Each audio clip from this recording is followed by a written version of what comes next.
Hello, and welcome to another episode of Solipsist Watched.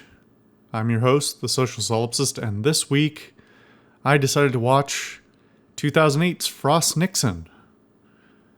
Now, this is actually a film I thought was older than it is. I thought it was from the 90s, from the early 90s at that. Turns out it's from 2008, as I already noted.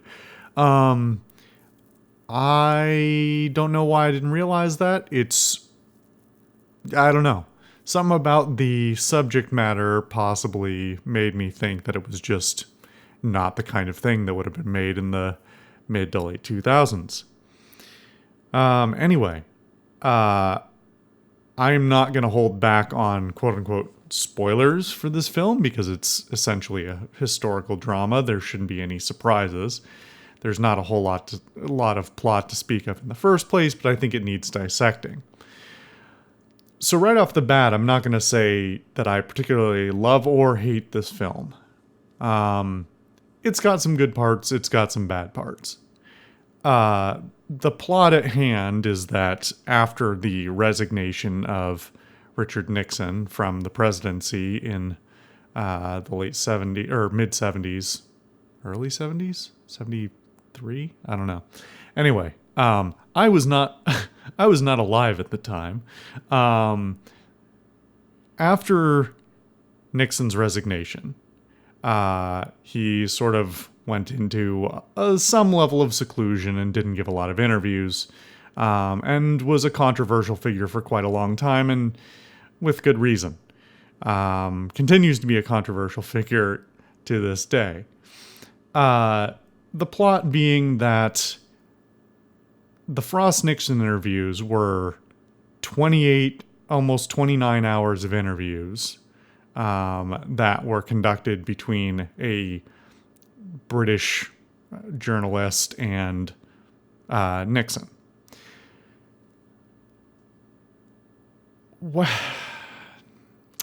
I'm trying not to jump the gun on this.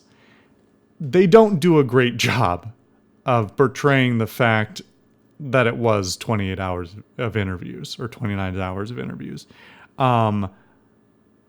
They do mention it, that Nixon agrees to do, I believe they say 12 days of 2 hours each. How that works out, I don't know. But anyway, but the film actually addresses very little of the actual time spent in the interview, or for that matter, in the interview prep. So what's the film really about? Well, that's the part I arguably struggle with the most about the film as a whole. I'm going to take a step back. I'm actually going to talk about the source material, because I did not know that this is actually based off of a stage play from 2 years earlier by the same name and with the same two actors. Michael Sheen playing David Frost and Frank Langella, or Langella, I'm not sure, playing Nixon. Knowing that now, I have to give the film even less credit because much of what is good and compelling about the film is the dynamic between these two characters and the performances by these two actors. Now, I have not watched the Nixon tapes, or rather, I've not watched the Nixon. I have not watched the Frost-Nixon interviews. There's 5 of them, and I think they're 90 minutes apiece. So they eventually cut down all of that footage to a shorter period for broadcast, obviously, but it's still quite a lot of footage.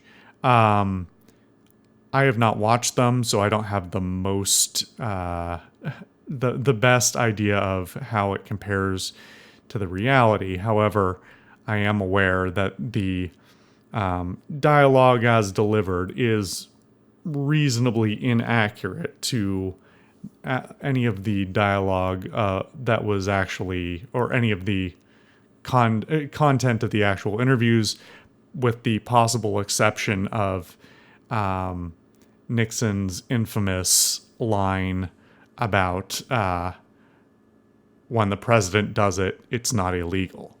I'm butchering the exact wording, but that's basically what he said. That is perhaps the most infamous line of all of Nixon's career, and the one thing that everybody knows and that I knew without knowing it was from these interviews. The actors are quite good. There's quite a lot of good casting, in fact. I have heard this film both praised and maligned for a variety of reasons. But one that I think is particularly unfair is people giving Frank Langella a hard time about his Nixon impression. It is not particularly accurate. However, I don't think that's a problem at all. In fact, I think that cases where well-known figures are portrayed by somebody who's trying to do a true imitation of that person are often far more distracting than anything else, and can really detract from the issues at hand, whether it's in a film or TV series or otherwise. Trying to mimic a figure, especially one as notable as a president, especially Nixon, can often, at best, it's going to be a little bit distracting. At worst, it will, end up being an unintentional pastiche. And I think Frank Langella does an admirable job of not mimicking Nixon in his mannerisms. He's not done in like a ton of prosthetics or anything like that. There's tons of films that have Nixon as a character where it's always the nose prosthetic. They try and do Nixon's nose and it always looks like shit. And it's just like, you don't have to have him look like Nixon for us to understand it's Nixon. So I found it somewhat refreshing that he's not trying to do an impression and they didn't make him up to look like him. He otherwise, I think, puts on a very good performance capturing the essence of Nixon as an individual, as a president, as a former president, as a lawyer, as somebody with grand machinations, and who believed himself to be, let's say, greater than he was. At the same time, still coming off as a compelling, interesting villain with a depth to him that is interesting to watch on screen. It's also interesting for me because in the United States, we get very little for the most part. This is with a small survey of the people I know. Most of us do not get much in the way of history education in the first place, let alone the latter half of the 20th century. Most of the era between the end of World War I and modern times is generally skimmed over. And I won't go into depth about the reasons for that and the detrimental side effects of not having that history in everyone's minds, but because if I did, we'd be here all day. But I do find that as a critical drama of the era, this movie is successful in some sense in being a sort of character study of Nixon's relation to the world following his resignation. Is it particularly deep or introspective or even particularly well made? No, I wouldn't say so. But it has some things that are compelling about it. I'm going to step back for a minute. So I already talked about Michael Sheen and Frank Lynch. Oh, well, I at least mentioned that they did the stage play together. Now, I don't know the content of the stage play. It was heavily adapted, to my understanding. So there are aspects of it, or substantial aspects that I think were probably wholly unique to the film, probably dramatically expanded for the sake of the film. However, in my imagined version of the stage play, it's a far tighter, far more compelling story because it focuses on the things that are important. Now, this is entirely baseless. I'm just imagining what is possible on stage, which is a focus on what can be shot in essentially a single room. So that's mostly dialogue, the interview itself, the planning between the different groups, these other things. A lot of what's very weak about the film is all the other stuff.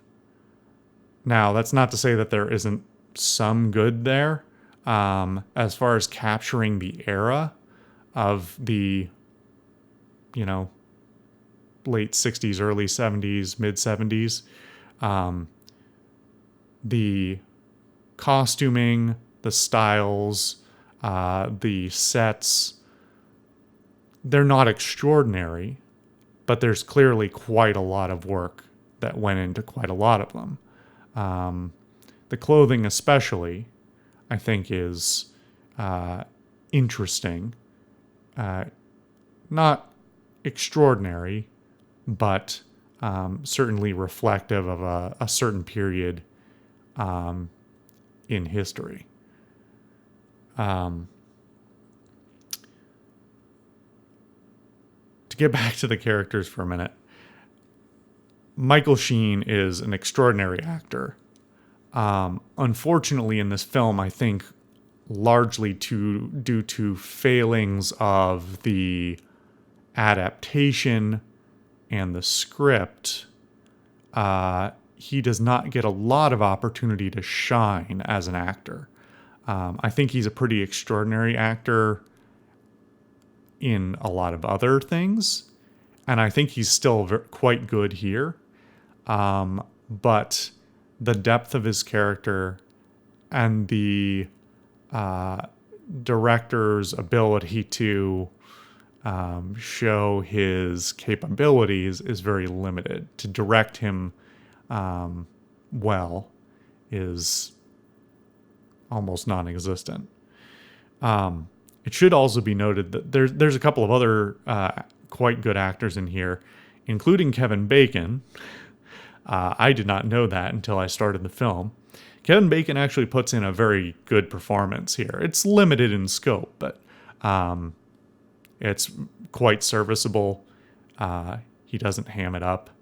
He delivers his role exactly as I would expect it. If I wasn't thinking about the fact that he's Kevin Bacon and pretty much everything else I've seen him in, he's just a hammy weirdo who doesn't seem to fit in the film he's in, I would probably be more complimentary of the performance, but it's just serviceable. But it is limited in scope. There are a number of other characters in here, played by another number of other notable actors, some good, some extraordinary. You've got Sam Rockwell, Matthew McFadden, Oliver Platt, Andy Midler, Midler? And only briefly, but somebody who I don't think gets enough love, which is Toby Jones, who is probably most well known in pop culture for playing the Hydra scientist, in the Avengers film. Anyway, what's his name? He's the one who gets turned into the, server in the bunker. That guy. That's Toby Jones. He's in the original Captain America 2. Anyway, I digress. He's a great actor in a lot of different films. He's also in this one. He puts on a good show. He's not there that long, but I just want to point him out because I love him as an actor. So that covers a lot of the actors in general. A lot of the actors do a very good job. The dialogue's not that great, but they still do their very best with it. Unfortunately, their performances are also crippled by some pretty questionable cinematography and lighting and editing and color grading that I can't help but compare to something like Zodiac. And I know that's not a fair comparison because Zodiac is an extraordinary film with an extraordinary director versus this, which is directed by Ron Howard,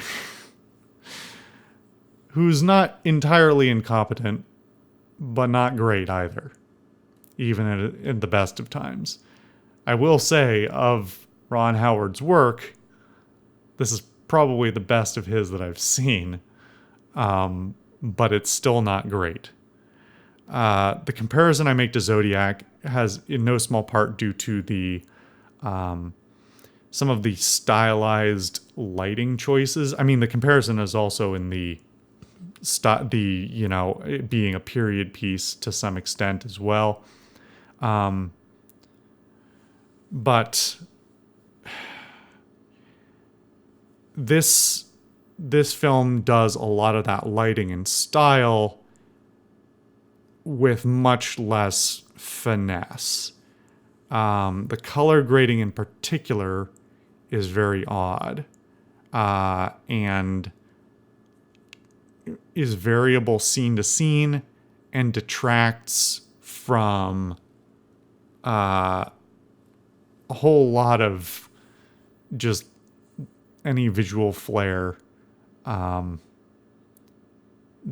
could be taken from the film itself. It's best actually in the interview when they are doing tight close-up fixed shots. They're working with the set lighting in world, so lights on, lights off, monitors and things, and you definitely get a much better sense of sort of being in the room and having that immersion of that intimate relationship between the interviewer and interviewee. But many of the other scenes are just kind of weird to look at.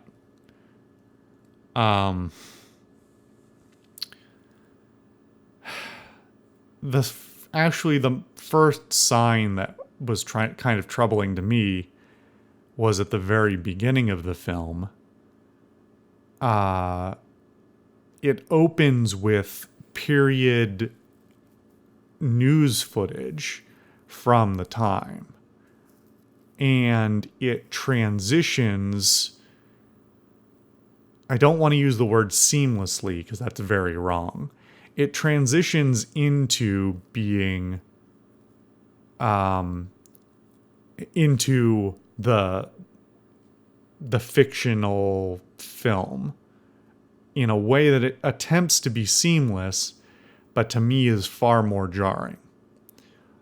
it's essentially a sequence sort of catching you up or reminding you of the events of and the events leading up to, and then finally the resignation of Nixon. The first scene, or the first shot in the film world, is of Nixon's resignation. And then they cut to, in the most jarring moment for me even now, they cut to quote unquote documentary footage, as though they are interviewing the characters in the film as played by their actors after the fact. So it looks like I don't know how to describe it because it's so bizarre. So imagine a documentary with dramatic reenactments, except instead of just the dramatic reenactments, they also have the interviews that are interspersed in between them, also done by the actors who are in the reenactments. It's very strange. They also edit it and color grade it differently for those sections in a very sloppy attempt to age the footage, the new footage of these actors, as though it was from the period. And by age it, I mean they just put this sort of blue-green dulling color filter on it, and they fuzz it up a bit. And that's about it. They don't change the aspect ratio. They don't do anything of the sort. And so you've got these sort of two weirdly opposed, for the entire duration of the film, because they do come back from time to time, where you can't tell if you're watching a historical drama or a faux documentary or somewhere in between. The choice to have narration at all seems very odd to me. And I think I understand why they do it, but I very much disagree with it. I think the intention is to get more explicitly across the feelings of some of the secondary characters and their attachments and feelings, both before, during, and after the course of the interview. But really, it's very jarring and disjointed, for the most part.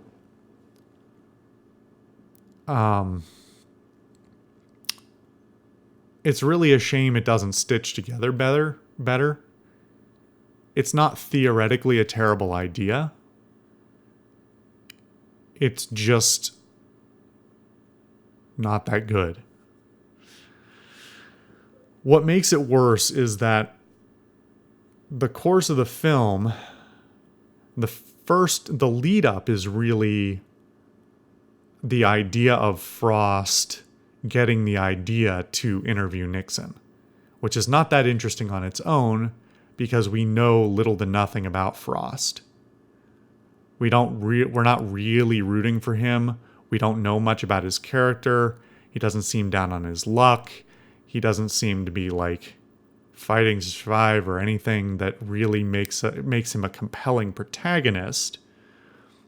But they frame him as such, in that he has this great idea to interview Nixon, and he's trying to get it to happen, and people don't want to help him. And that he's the conceit sort of being that he's putting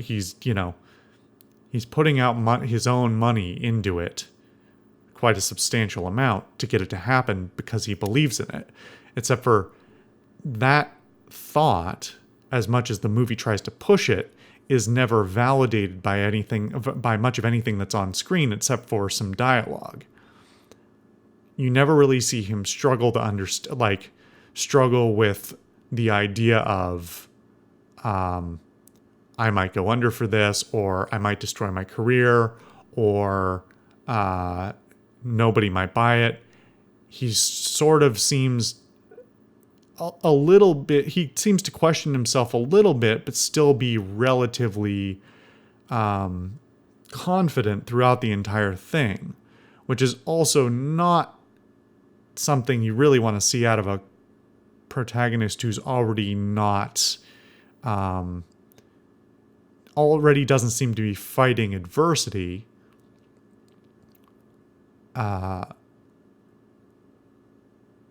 It's just sort of weird. There are some things that seem to,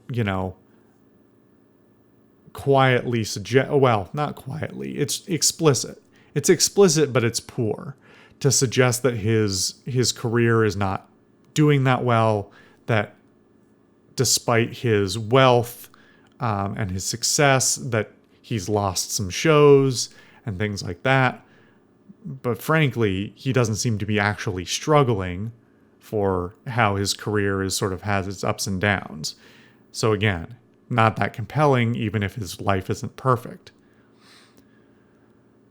The next part of the film is really about his initial contact with Nixon and this sort of conflict that the film attempts to synthesize, where it frames the two of them rather explicitly as combatants, where Nixon in particular views this as an adversarial relationship, where not only is he focused on basically swindling this guy, taking him for all his money and then bullying him out of a good interview because he thinks he's a pushover. But also sort of the struggles of Frost to prove his legitimacy, and with the help of some researchers, have a better interview. However, this is dramatically undercut by the fact that almost no time is dedicated to showing them working on research or really any journalistic offensive at all. It does appear right up until the very end that they are never going to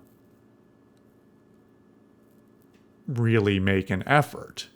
It seems like the film frames it more as these other people are going to do his work for him, then he's going to squander their work and not do a good interview. The final act of the film is sort of the interview itself, and then finally in a very Hollywoodized version of the reality of the situation, the idea that he sort of butchers 11 out of the 12 interviews, and in the very last one he manages to finally get at Nixon, which is not how it went.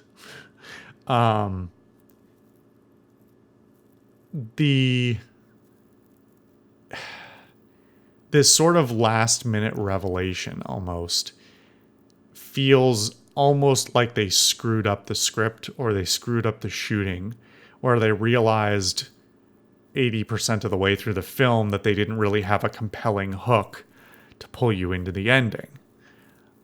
And so they decided to, make it a sudden we got him moment, where they haven't even shown that much of the interview. They show like 2 quote unquote days of the interview where he's just getting, beat up. Frost is, getting bullied out of giving a good interview. And it's not that interesting. It's just like, okay, we get it. Nixon's winning. But what are you going to do about it? And finally, very near the end of the film, they go, oh, there was this phone call, and then Frost had a thought, and they did some research and magically found some shit, and now we get to have a compelling finale to the interview. I don't actually know how David Frost in reality thought what he thought of this film or the dramatization. I am sure that this is not how it actually went. While some aspects are certainly true about him being, a bit of a puff journalist, a talk show host, a light talk show host type of thing, for a long time, the idea that they would, do a bad job right up until the end is very Hollywood. Arguably the most offensive part of this film, actually, for me, is the finale. Because there's a moment of, for want of a better phrase, redemption for Nixon, where he comes around after the interview, and after the interview airs. Frost returns to visit him one last time before he goes back to London. And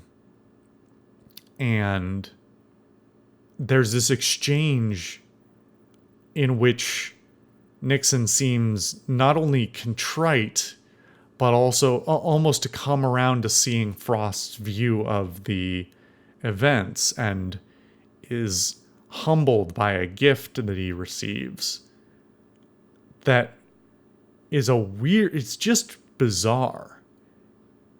If I didn't know better, I'd call it apologetic, where it seems to try to frame Nixon as coming around, and understanding that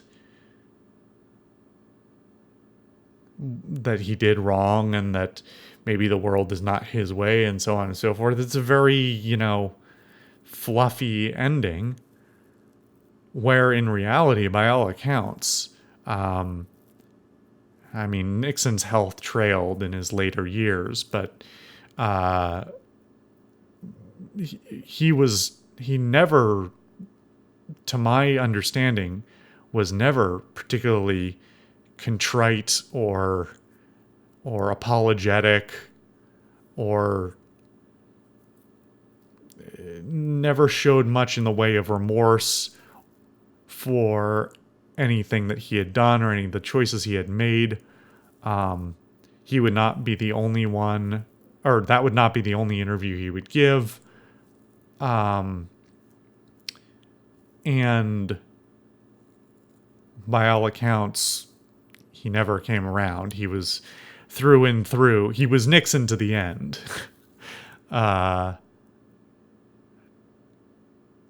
So, in addition to everything else, because he's a real world figure with a pretty nasty history behind him, and a lot of baggage to go with it, to put it lightly, the idea of this sort of apologetic ending is just bizarre, frankly offensive.